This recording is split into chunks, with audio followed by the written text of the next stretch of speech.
Our goal right now is to do 1,000 homes in a year. People think that this is just furniture. It's not. We've created another whole level of community, and there's not this division of us and them. There is very much people helping people. It's a really beautiful model of community mobilising to make change, and I think that's super powerful. Welcome to Your Second Act, the podcast that proves that life doesn't have to end at 40, 50, or even 60, because when it comes to living your best life, age is just a number. Hey guys, welcome back to Your Second Act, and thank you so much for tuning in. It means so much to me that you turn up each week. And before I get into this episode, please remember to rate and review because it really helps my show get into more people's ears. Now, today's episode really touched my heart, and it's my first time of actually shedding a few tears because it really, really touched my heart. And you'll hear me in the episode saying this, and it's not often that, that I cry about things, but this one really, really touched my heart.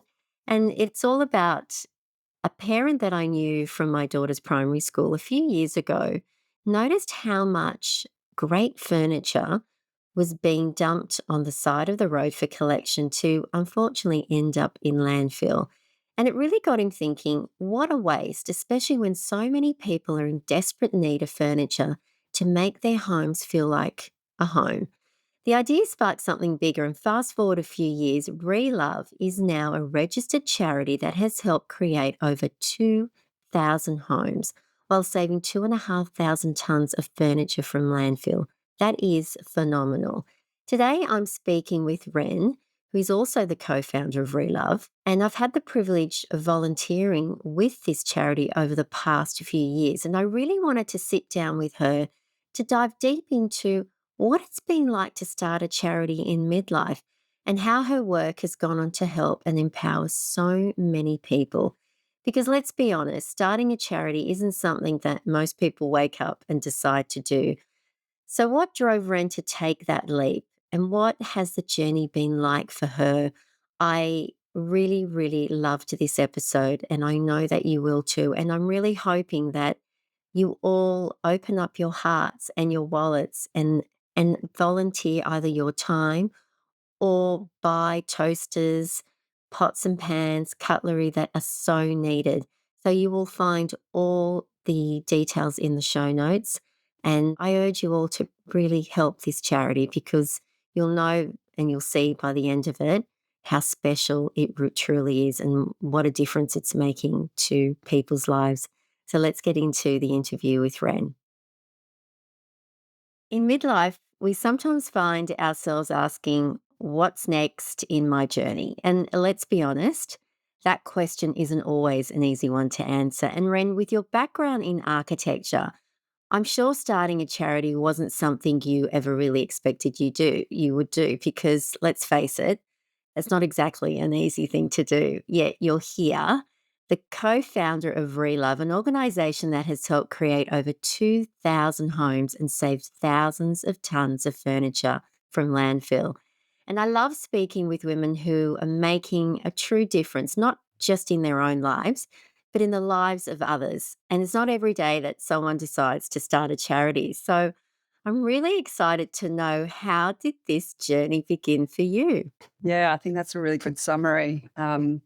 We often call ourselves an accidental charity because it certainly was not something that was in our frame of mind that was something that we were going to do. And, I very much fell into it. And once you are in sort of knee deep, it's really hard to not do it. There's a pretty compelling reason to be doing the work that we're doing. And I think that, when I had sort of really truly understood the real need, which we're trying to address, which is really based around this critical piece of the puzzle that people haven't been addressing, which is when you get safe housing, how are you going to get started again if you've got nothing to fill it? And, I think drawing on my architectural background, having a roof over your head, a space to live in is really important,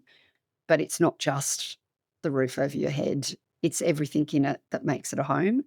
And this was the situation we were faced with during COVID when we started to understand that this was a piece of the puzzle that was missing. People weren't able to gather everything that they needed to start again. And you can't get up and go to work if you don't have a bed to sleep in, and pots and pans to cook a meal, and a fridge to put your food away. And I presumed that somebody was doing this in society, and it's so revealed itself that sure, there's ways of getting hold of that stuff, but it's not the way it should be. It doesn't involve choice and dignity, and it takes a lot of red tape and a lot of judgment. And we just wanted to change the way that that was happening.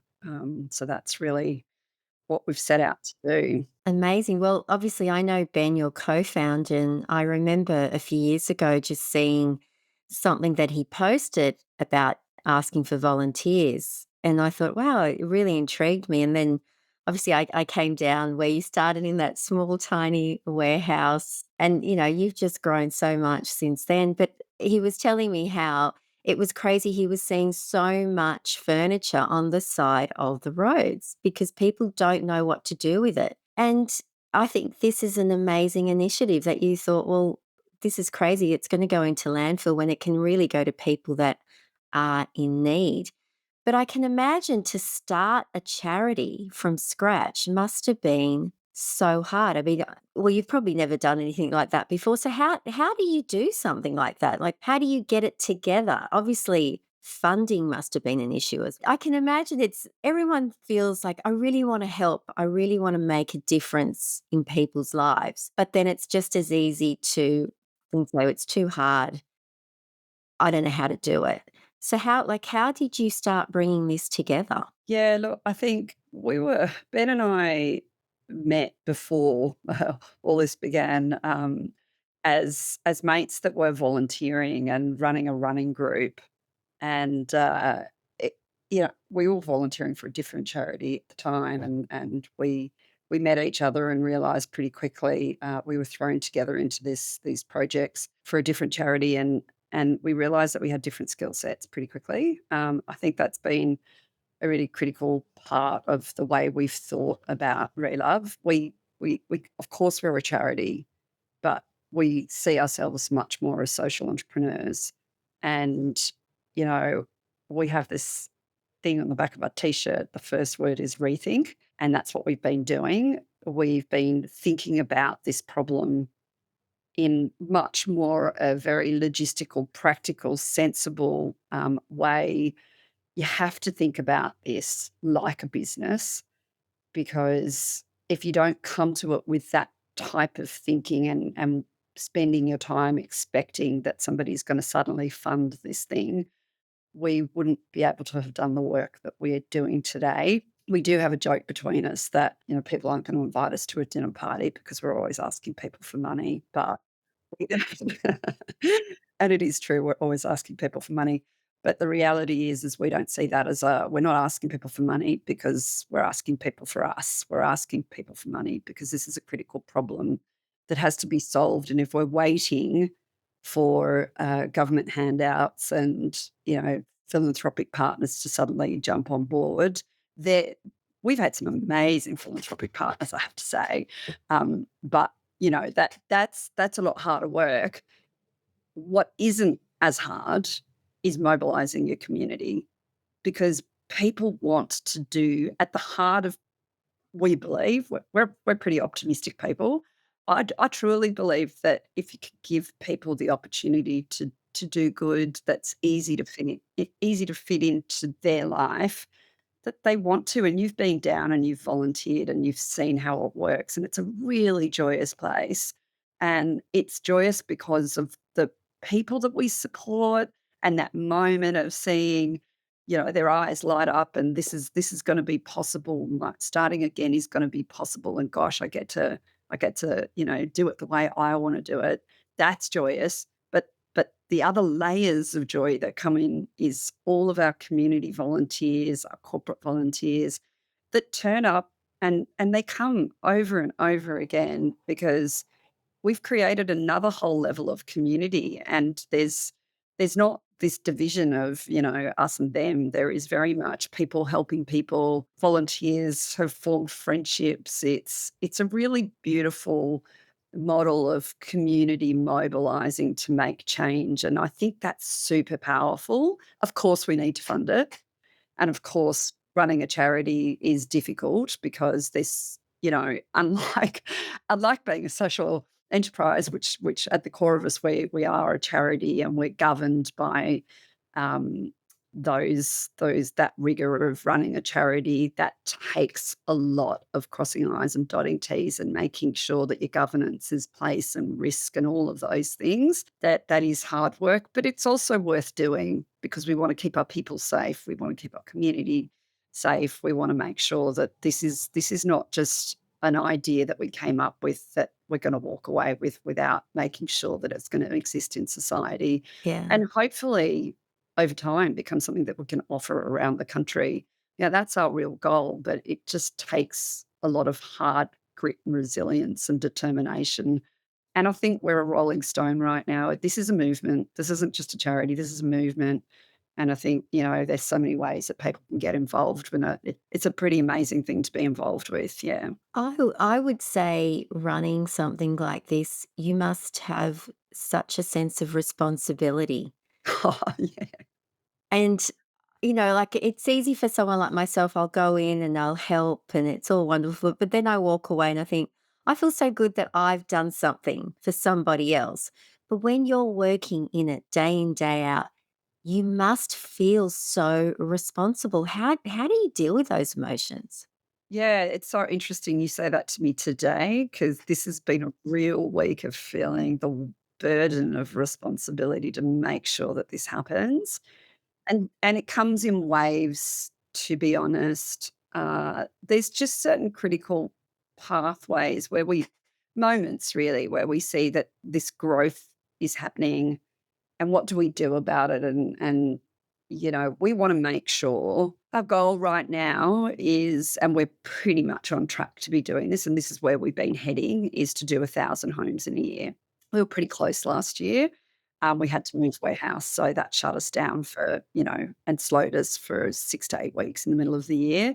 And of course, we had to have a breather at Christmas. But had we been able to continue that work, we would have got very, very close. We would have tipped on 900 or something homes. We've made a call now that our goal this year, which is really our sort of fourth year of operating, sort of heading into our fifth year of operating, is that we're keeping that in mind. That's our goal. We want to make sure that all the rigor is put around where we're at to date. We started this as a volunteer charity. Ben and I were running it as volunteers.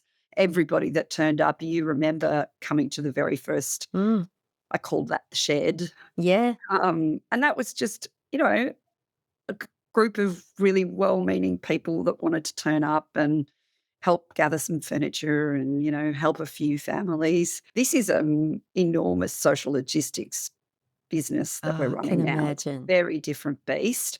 Yes. And, to get it to the point that we feel that it's a replicable model, which is really the thing that is weighing heavily on me at the moment, is that we've got to put some systems, we've got to put some funding behind technology, shoring up all of those, the risk, the safety, all of that. It might seem like boring stuff, but it's not. It's the stuff that will get the rigor into what we do so that we know that we've, put our finger in all those gaps, the leaks, and that we can say, now this is a really robust model and we understand how we're funding it. And now we can look at replicating that model. And that's the tipping point that we're at right now. We want to get what has been a well meaning, very fast scaling place to be robust. And that's the weight of the responsibility. I never want to think that this won't exist in society because it's such a critical piece of the puzzle for people to break cycles of violence and poverty and Yeah. homelessness. None of that can happen if you don't have that moment when you get your hands on a house and somebody comes along and says, "Here it is. You can fill this up as you like, and it's your choice, and it is your." I often talk about people think that this is just furniture. It's not. Of course, it's the act of sharing furniture and homewares to fill a home, but you've seen it in practice. I know you've been there and seen it. This is a moment where people have been through such trauma and all of that choice and agency has been taken away from them. And we are giving that agency back into their hands and saying, this is that moment where you're looking to start again. It sounds a bit lighthearted, but I always say we're peddlers in hope and joy Mm. because it's really important that that moment that you see when people's eyes light up during the process, and it pretty much happens every single day under our roof, where people are starting to understand where everything I've done to get to this point and I've got this home now. This is possible. This isn't the failure point anymore. And it has been the fail point. You know, we can't give people homes without stuff, And stuff that they're choosing. stuff that they're choosing, and not just the basics. It's everything. And you know that moment when they walk around the corner and they go through the warehouse and they're picking just the beds and the sofas, and then they come back in on the purple floor and they come back into the homeware section. And I think that's the moment that it feels like that stuff is, oh, it's frivolous. It's a colorful cushion. It's a little. Yeah, but it makes all the difference. That's the stuff where you can see, "Oh, I'm filling my home." Like, I remember Yeah. walking into a woman's home, and we were helping furnish that home that day, and she'd chosen these wooden letters, and it was the word "fun." They were just single letters, the word "fun," and they were for her son's bedroom. You know, little Yeah. things that Yeah. make a very massive difference, and the artwork, it's amazing, you know, that people can. Yeah. I was blown away by the quality of stuff. And it for me, it's a little bit like you go into IKEA. It's so well thought out and organized. And like you said, you've got your beds, you've got your couches, and each section is a different part of the house that you need. But it's the quality of the furniture. I mean, and I used to work in interior design. So I know some of these designers. And I was thinking, my gosh, there's that couch. I remember that cost thousands of dollars, and there it is. Because I understand that you do also get a lot of your furniture coming out of refurbished hotels, which is amazing because I'm sure they must be churning out so much stuff into landfill because they're constantly updating their looks in these high quality hotels. And it's great that you're actually getting a lot of these beds and couches and so forth. And that's new, right? That's only last year did we really crack that beginning of the hotel dilemma. Yeah. And it's Yeah. because we've got, you know, amazing partners like Toga who came along, and Toga, we really have such a great respect for the team at Toga because of all the social work that they do outside of their developments. They're people who live and breathe this stuff. And when it came to us saying in the beginning, oh, we've got this furniture coming out of, I think the first one we did was the Bondi Hotel, the Adena, and we were trying to help pick things up, and then we sort of spoke to them and said, "Look, it's really hard for us. We're a little charity. Can we work together and can you get it to us?" And they said, "Sure." And then, that was our first one. And then the second one, which we did together, was like on a much greater scale, 100 hotel rooms.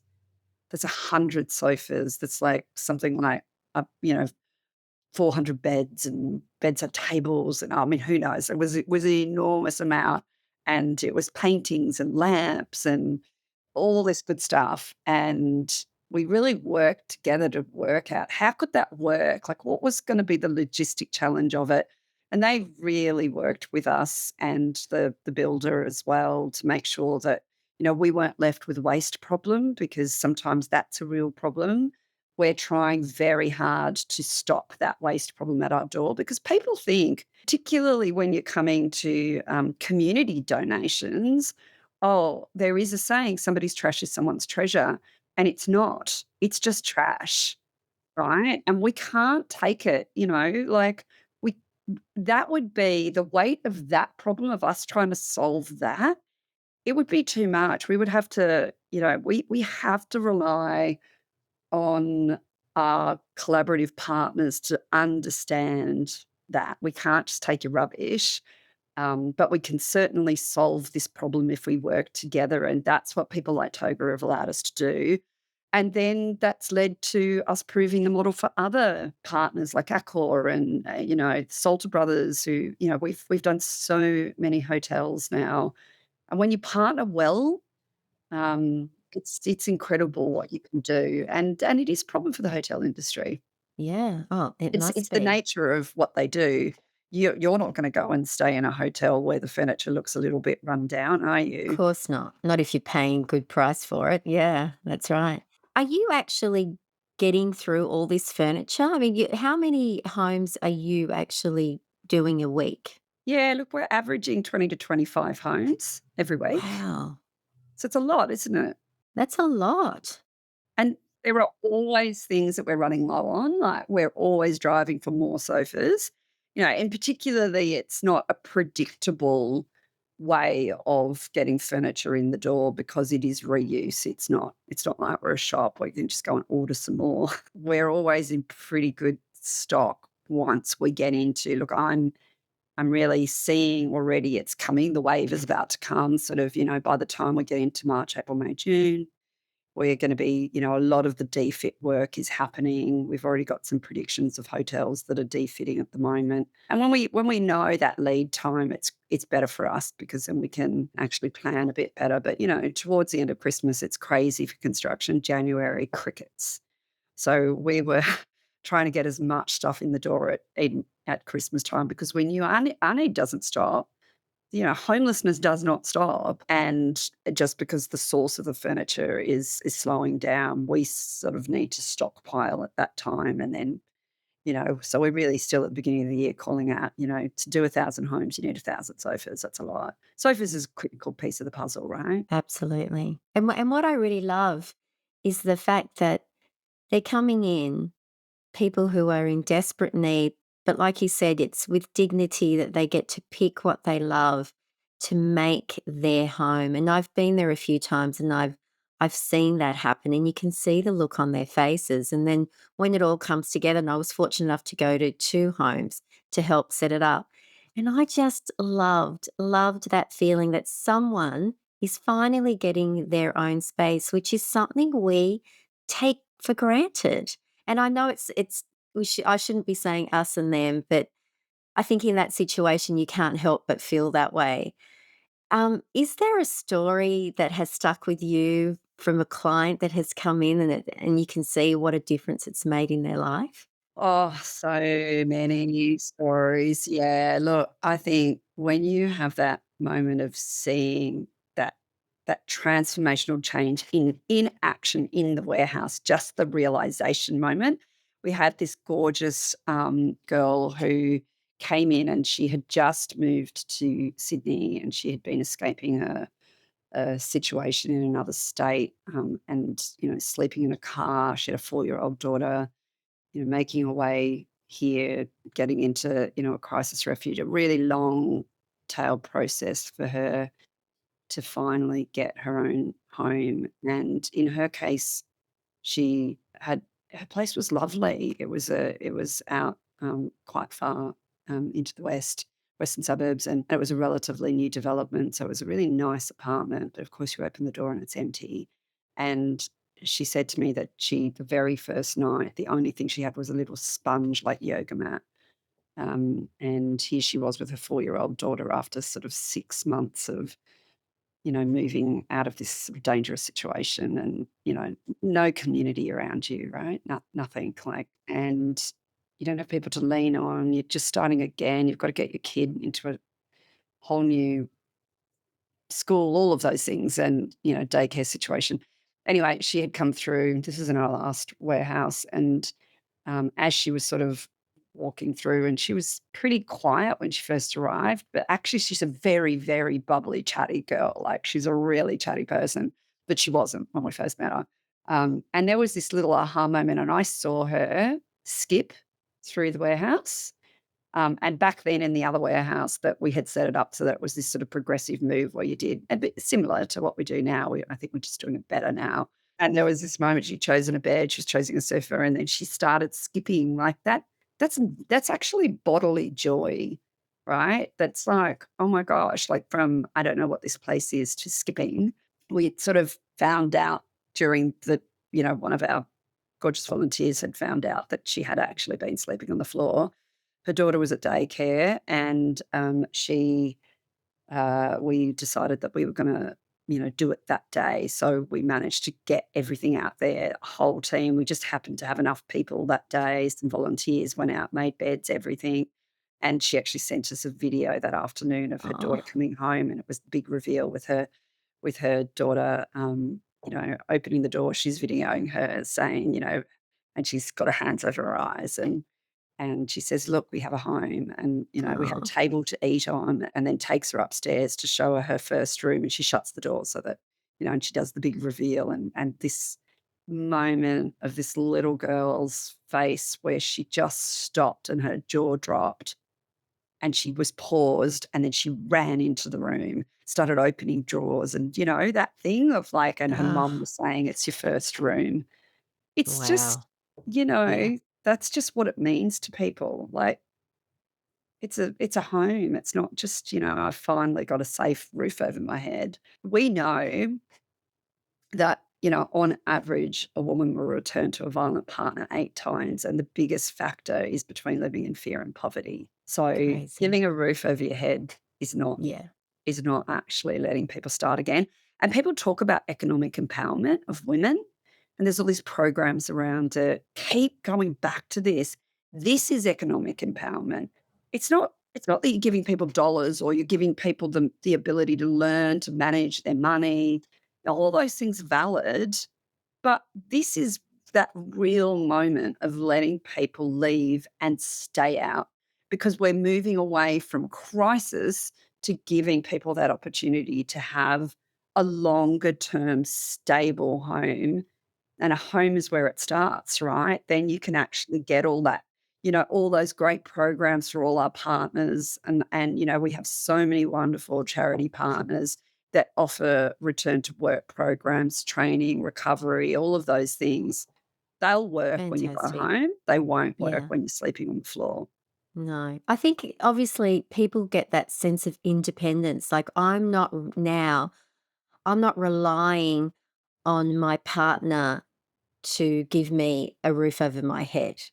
It's actually this is mine now. It's mine and I don't have to be scared anymore. And I can imagine what that must feel like for women in those dreadful, unfortunate situations. What I did read the other day is that women over 45 are now the fastest growing demographic experiencing homelessness. And I guess a woman in midlife, I would never have thought that would be the case. I mean, what's your experience with that? Yeah, well, we see it all the time. And, it's really heartbreaking, isn't it? When, you've Oh, I couldn't imagine. older women Yeah. who are, at that point. We had a beautiful client of ours, Shirley. I'm sure she won't mind me mentioning her name. She actually did a little media piece with us for Channel 9. And, Shirley was not she was close to getting a pension, but she was a couple of years out, and she had found herself homeless. She had been a bus driver at one point. She had an injury, and this cycle, and she had in the past, a history of violence with family violence. And, she had found herself at this point, and there was a period of, sleeping in a car, sleeping in a trailer on someone's front yard, ending up in one of the awesome women's shelters that we work in that specifically work with women who older women. Yeah, she had been in there for a long time, and then getting that the keys to your house and still waiting, for that moment when you can actually get your pension. And, it's really important that at that point you get enough support to be able to stand on your own 2 feet. Shelley always said to us, it was that the thing that she was most excited about, it was to finally get rid of her boxes, to stop living in boxes, to be able to put your boxes away, throw your boxes away, have a place to put all your stuff. And when she got that house and in her place, she went into the North Shore, and she had this it's, a pretty lovely, space that she was living in, but, she didn't have a bed to sleep on. She didn't have a sofa to sit on. She didn't have a cup to make a cup of tea, and she actually did have this beautiful little coffee machine. She made us a coffee in her house once she got settled in, and, you need to be able to have a cup, to have a cup of coffee. Absolutely. And the pride that it would have given her as well. It's like, I'm doing something for somebody else. It's not always just about me. And it's just, yeah, I think it's got a lot to do with your self-esteem. I mean, you are giving people that back that they've completely lost. And I think it's beautiful. One of the houses, or it was a small, tiny little apartment. This lady, when we were unloading all the furniture, there she was. She had gone and bought all these cakes. I forget where she was from, but it was like their traditional cakes. And she was serving us, giving us coffee and tea. And I thought, look at this. Look at this. When you think sometimes I get really disappointed with humanity. I Mm, see so many damn rude people, and it's always the way. It's the people that have the least sometimes are the most generous. mm, And I think you probably see a lot of that as well. And I remember another day when I was there, one of the volunteers was a man that you had actually helped house. And I thought, yeah, wow, he's now giving back. Again, amazing. But it's what you have created. And of course, people want to help. And I urge people, please, if you're in the Sydney area, volunteer your time at ReLove. mm. It doesn't take much, does it? I mean, how long do you need them for in a day? Oh, it fills your heart, doesn't it? Yeah, It fills your heart. it does. Isn't that the joyous thing where you just hear people coming around that kitchen table and people are feeding each other? And, one of our beautiful volunteers, of course, it's been Chinese New Year, and she came in and she brought a girlfriend of hers in, and they just sat there making dumplings, hundreds of dumplings, and she Wow. noodles. And she that was her way of giving back. She used to be a client of ours many years ago, and she's volunteering her time and helping others, and it's beautiful, this circular thing. And I do say it's, we have people that love to bake a cake, and, there's always people bringing food in, and sitting around that table, that big long table is that's a really happy place to just hear people chattering away and sharing their stories. And yeah, it's not a light promise that when you turn up to volunteer, you're gonna help change somebody's life. And you're gonna change your own life in the process too. Absolutely. It opens your eyes. And I noticed last year on socials, which congratulations, you were a finalist in the Australian of the Year New South Wales Local Hero Award. Mhm. Wow, was that a real pinch me moment? How amazing. I was just so proud of you guys. Incredible. Yeah. Yeah, yeah, I managed to make Ben buy a pink velvet jacket. I That was I saw. pretty You matched. It looked branding, it's amazing. all branding, Michelle, gotta keep on the branding. Absolutely. Yeah. Yeah, look, yeah, very proud moment, and we were actually nominated by one of our wonderful, volunteers, Jenny, who turns up every single week, to actually run our new social enterprise venture, which is our shop for good, selling furniture to be able to help fund the work we do. But yeah, Right. being able to, I think for that, the biggest thing for us at that moment was it helped us grow some awareness around the work that we're doing. Because one of the really difficult things that we're faced with is that this problem that we're addressing, where people don't have enough to be able to start their lives again, it's behind closed doors, so you don't see it. Everything we do is about, creating safe homes with real heart and kindness, and making sure that that person never has to tell their story again. We're not here to, I hope this is all right to be saying it here, but, we call it trauma porn, and there's a lot of it out there, and we won't do it. Somebody's story is, their story to tell, and, at the time when people come through our door, they're at a very, critical moment. Everybody's experienced some level of crisis or trauma when they walk through our door. That's not the time to be telling somebody's story. I cannot stand when I see people filming people that are, sitting by them and they're homeless on the street. And, that's about them. That's not about the person who needs the support. So for us to be able to do that Australian of the Year, it just brought to light, to another level of audience, for us to be able to shake the Premier's hand and, for him to be aware that this is really, we're not government funded, which is insane, but we're And not. and why is that, Ren? Why you don't get any type of assistance from them? It's a really difficult thing to get government funding. And, we aren't seen as a crisis service or as frontline service, which is, you know, also completely insane. But there's a lot of red tape. We're currently going through a process of trying to apply for some government funding. That's what's keeping me up at night at the moment. It's jumping through an incredible amount of hoops, and it's hard work. We've got again, we've been very lucky to meet, a wonderful duo.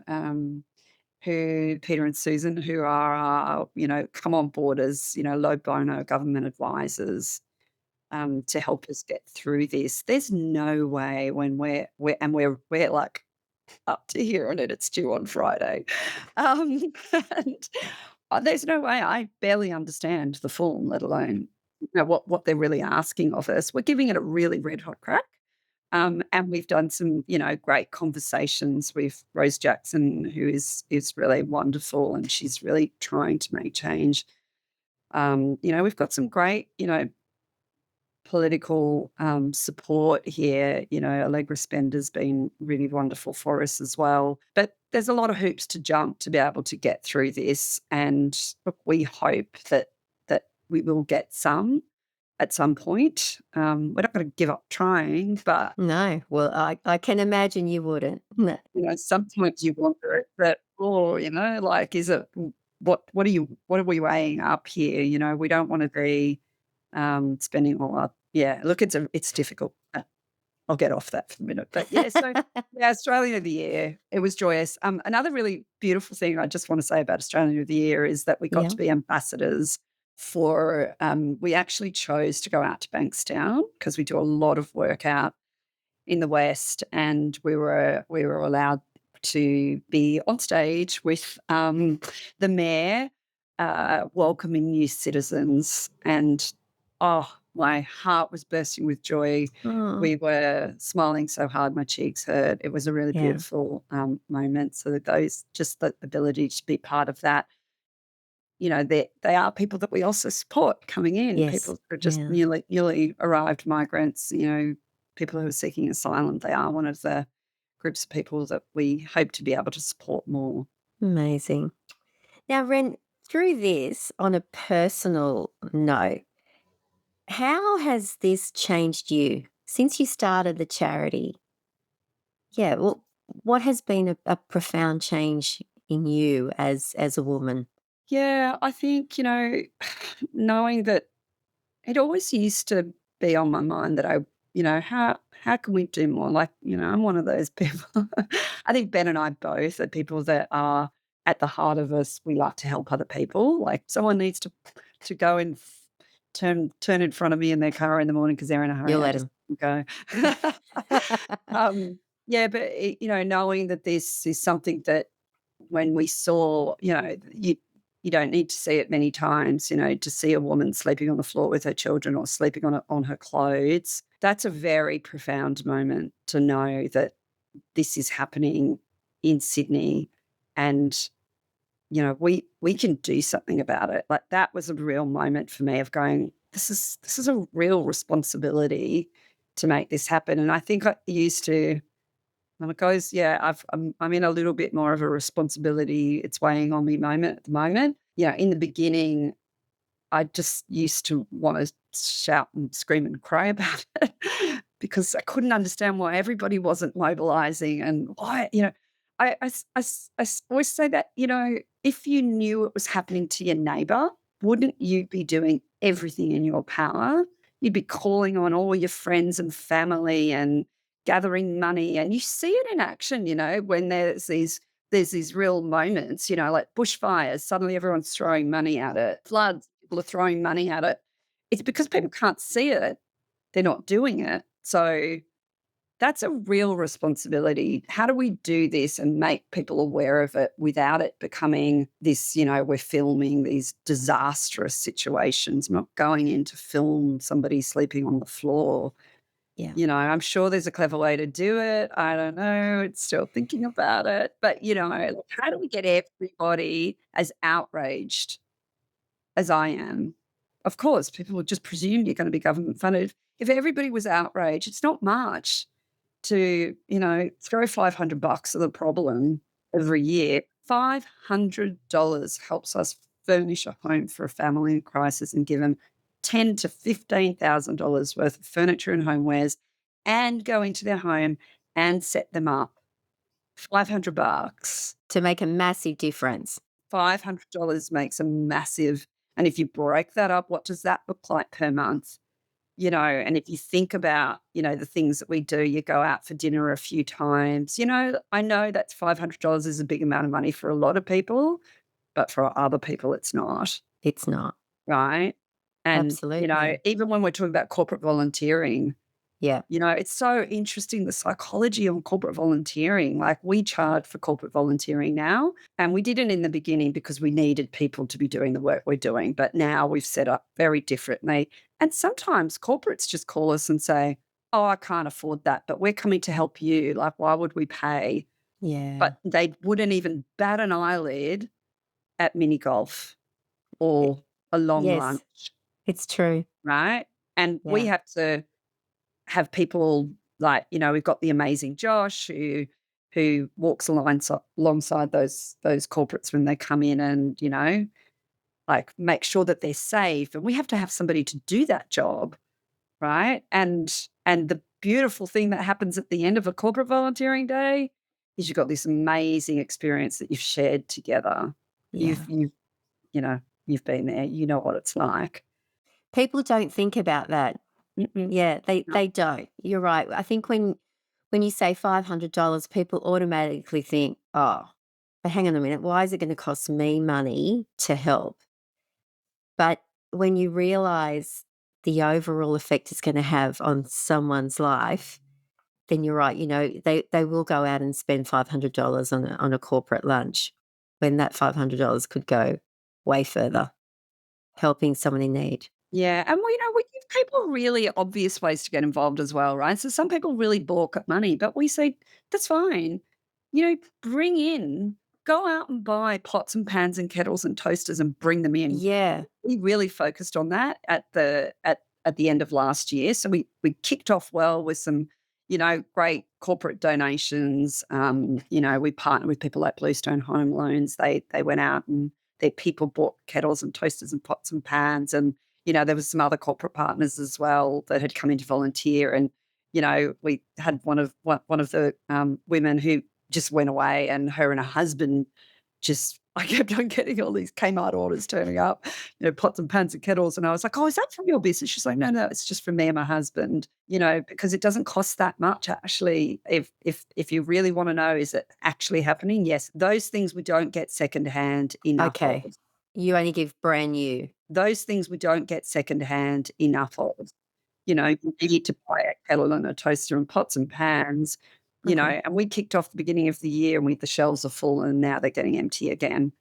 Okay, so that's good to know. So again, yeah, that's what you're in desperate need of, those type of things. So if people want to donate, I will put the links in the show notes and, they can reach out to you. And, it doesn't take much to buy a kettle and a toaster, like you said, from Mm, Kmart. That's not going to yeah. break your bank, but it's No, and it's a great thing to do with kids too, one of my girlfriends on the early days, Julie, she was like, "Okay, what do you need?" And she took her young sons and they got to, go and spend $200. I can't remember exactly what it was, like $200 in Kmart. And they look how much that can buy. And then she brought her sons in to donate it. And it was all the cooking utensils and all those things Yeah. that you think, okay, well, how are you going to flip an egg if you don't have an egg? Yeah. It's You know, true. and here we are, we've got people who are, we think all the food outreach services, of course they're critical, but they're getting a lot of awareness. Food scarcity is obviously an issue, homelessness, housing shortage. Yes, it's an issue. But, of course you've got to go and turn up to get a meal if you don't have a pot and a pan and a kettle and a toaster and a fridge and an egg flip to flip your egg. You can't cook at home unless you own all that stuff. Well, Ren, I think what you and Ben have put together is amazing. It truly, truly is amazing. And it really touches my heart when I speak to you and I can hear it in you as well, how much it brings to your life. And I just want to urge people that are listening to definitely reach out, help in some way. Because it's like I remember, through the bushfires, people say everybody in Australia just donated $1. Can you imagine the difference? But it goes with a lot of charities. If you just imagine $1, my gosh, it would go so far. So I wish you all the best with this. I don't know, what would we call it more than a charity? Like you said, it's amazing. It truly, truly is. And I've been so fortunate to, help out a few times, and I definitely plan to come back and bring more friends because I know that, I get a lot of emails from time to time saying, oh, so and so's doing like a clothes drive, they're donating it to women's shelters. There are people that really want to help. So we all need to step up and help. Even if it's a few times a year, it doesn't take much out of your time. No, and to do what we do, it takes a lot of hands. Yeah, It I really can see that. takes a lot of people. Our boys on the trucks are out there moving furniture and they're trying to do 5 homes a day.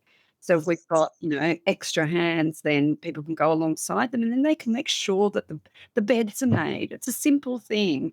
But I'm always very busy delivering out to people. And another thing that really people call up and say, well, why can't you pick my furniture up? Well, our boys are delivering out to people who need it. We can't do everything. So we call on our community to get together. Like, it doesn't cost much to go and pick up a cop car. That's what Ben and I used to do, $50 a day. We used to go and hire a little van and then we drive around and deliver furniture to people's homes. That's what we used to do. But you've got to want to do it. People want to solve this stuff and they're going, oh, well, I don't understand why you don't just come and get it. We're not funded to come and get it. It would be another whole logistic issue, us trying to go and collect from people, the scale of what we're getting is out of hotels and corporates. But it's cool, right? We had a guy come in a 1950s ute the other day with his mother's slide board and it's strapped to the roof. We've seen sofas on the top of Suzuki, on the roof racks and then you come in and see it and you know that this is real when you're coming to donate stuff. It's gonna go to somebody and it's pretty much gonna go out the door the next day. That's amazing. Love it. Well, thank you, Ren, for coming and sharing your story. Such an amazing, empowering story. And I love to end all my episodes with a quote. Is there a quote that has resonated with you throughout your life or recently? I mean, I have a lot of quotes that I love. Yeah. If you'd like to share one with us, I'd love Yeah, that. look, I've got 2, Okay, great.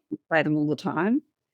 The first one, and I'm always sharing this with anybody, including my children all the time, is eat the elephant in small sittings because, this is a huge problem and we're not gonna solve it all, but we can No. keep chipping away at it. So Yes. eat the elephant in small sittings no matter what problem you've got in life. Don't, sometimes you spend a lot of time looking at the elephant, It's too just big. start chewing and getting through it, Yeah, before you know it, something else is happening. I lived by that one for many, many years. And this one, because I'm going to have to read it to you. Do all the good you can, by all the means you can, in all the ways you can, in all the places you can, at all the times you can. to all the people you can as long as you ever can. Oh, that makes me want to cry. Oh, Yeah. that's so Well, nice. it's there on my phone. Oh, it is too. See, you made me tear up. That's so beautiful. Oh, wow. Yeah, so it's just a reminder that sits on my phone all the time and, I tell it Yeah, to my children, and I think we can all do a little bit, even we if it's just a can. little bit of one little good thing that you do for someone else, sitting down and Yeah. listening to someone's story or helping them or just letting them Oh, go ahead of you in the traffic. yeah. God, you really made me tear up. I haven't done my job if I haven't made people cry. I don't think I've ever cried on the podcast. Ah. Oh, I always say, gosh. you know what? If we're crying, we're feeling, We and if we're are. feeling, we're getting in touch with what we need to do about it. We Yeah. cry at ReLove all the time. Our clients cry, our volunteers cry. I cry, Ben cries, Joshua will always cry. But it's a good thing. It's a Yeah. good and healthy thing because it, Yeah. it means that Absolutely. we're really feeling it and that we're really going to do something about it. Yeah. Yeah. Yeah. Oh, thank you, Ren. I wish you all the best, and I will definitely see you down at ReLove. And please, I urge all the listeners in the Sydney area, just lend a hand in any way you can and go to the show notes. You will see the link to ReLove and you can find out all the information that you need. Thanks for tuning into another episode of Your Second Act. If you enjoyed this episode, I'd love it if you could rate and leave a review on your favorite podcast platform. Your feedback means the world to me.